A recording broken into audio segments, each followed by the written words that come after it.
स्वागत है इस वीडियो में आप सबका। कैसे आप सब? आशा करती हूँ कि आप अच्छे और सुरक्षित होंगे। तो आज हम शुरुआत करने जा रहे हैं कक्षा तीसरी का विषय हिंदी, पाठ क्रमांक 14, सबसे अच्छा पेड़। तो इस कहानी के लेखक है जे भारतदास।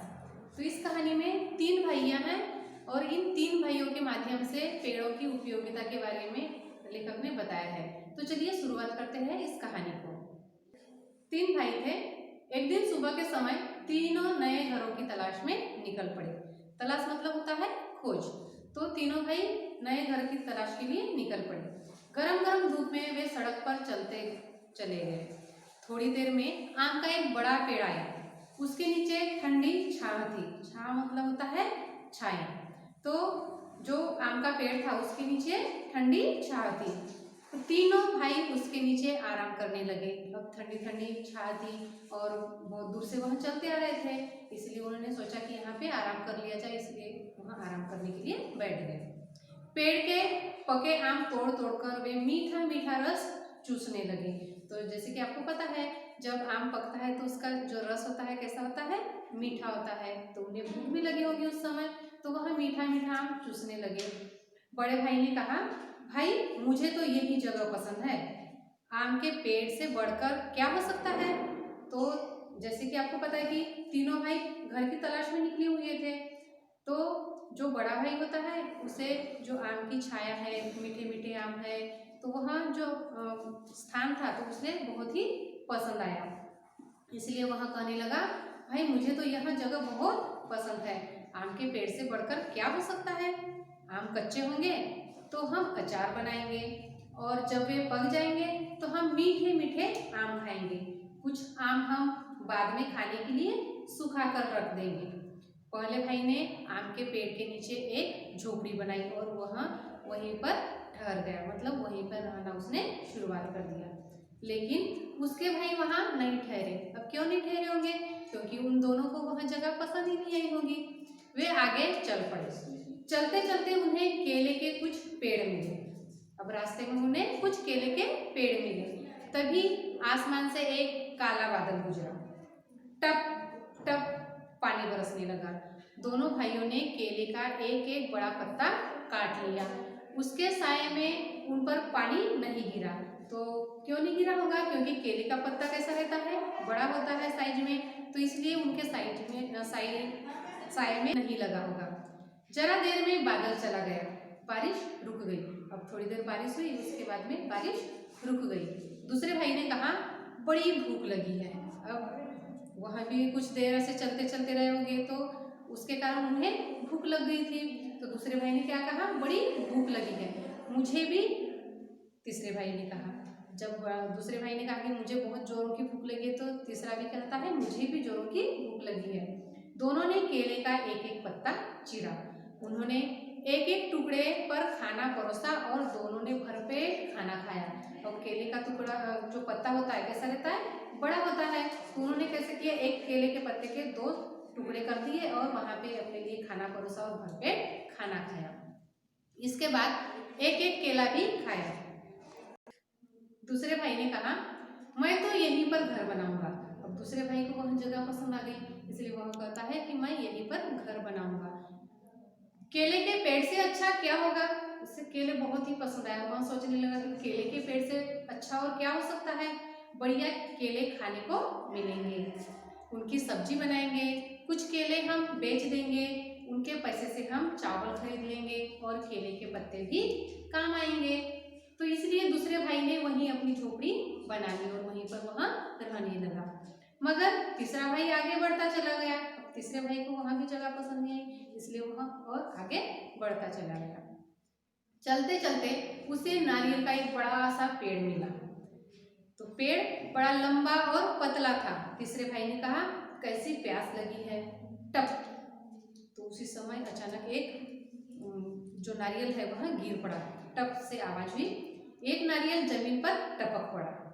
तीसरे भाई ने अपना चाकू निकाला, खर्र खर्र नारियल की जटाएं साफ हो गई। तो आपको जैसे पता है कि नारियल की जो जटाएं रहती ना, जो ऊपर का कवर के ऊपर होती है, उन्हें जटाएं कहा जाता है।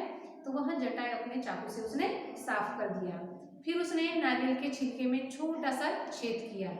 उसका ठंडा मीठा पानी पिया। नारियल के पेड़ की छोटी सी छाह।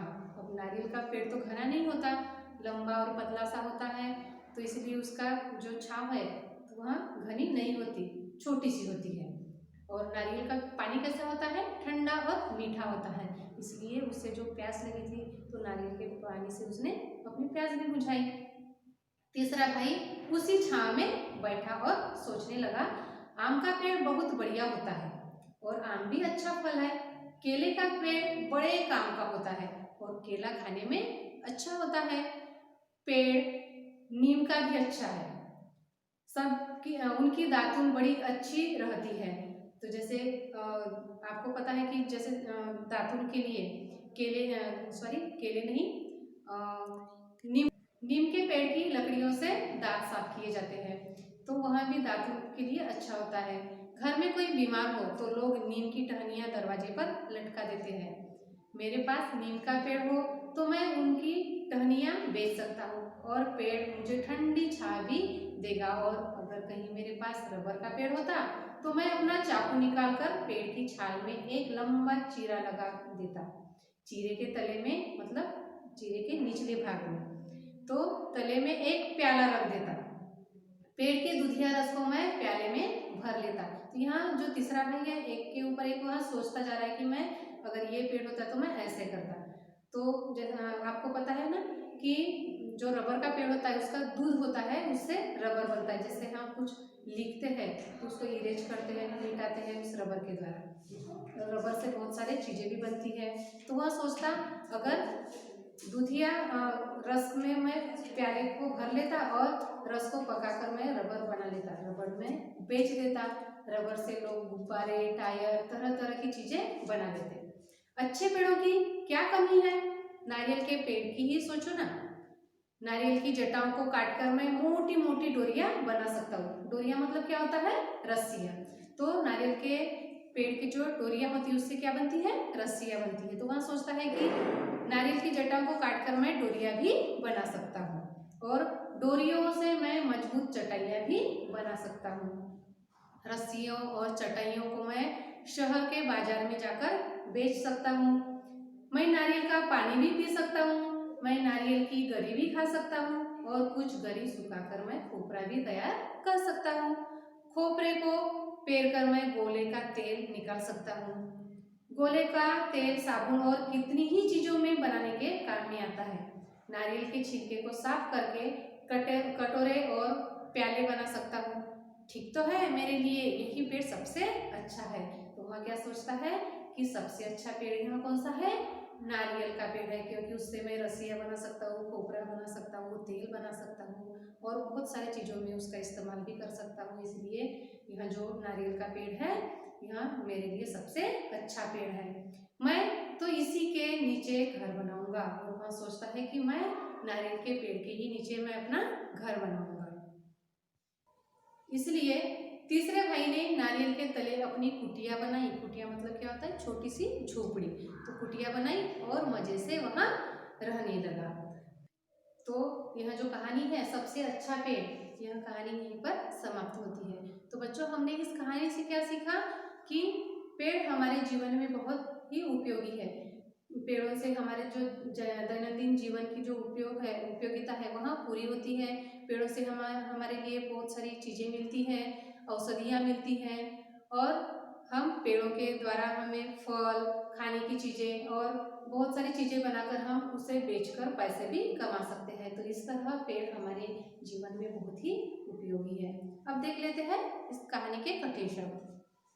तलाश मतलब होता है खोज, छाह मतलब छाया, प्याला मतलब गिलास, टहनिया मतलब डालियां, डोरियां मतलब रस्सियां, ठहर जाना मतलब होता है रुक जाना। तो बच्चों, यह जो कठिन शब्द है आपको लिखना है और याद कर लेना है। तो बच्चों, यह जो कहानी है यहीं पर समाप्ति होती है। धन्यवाद।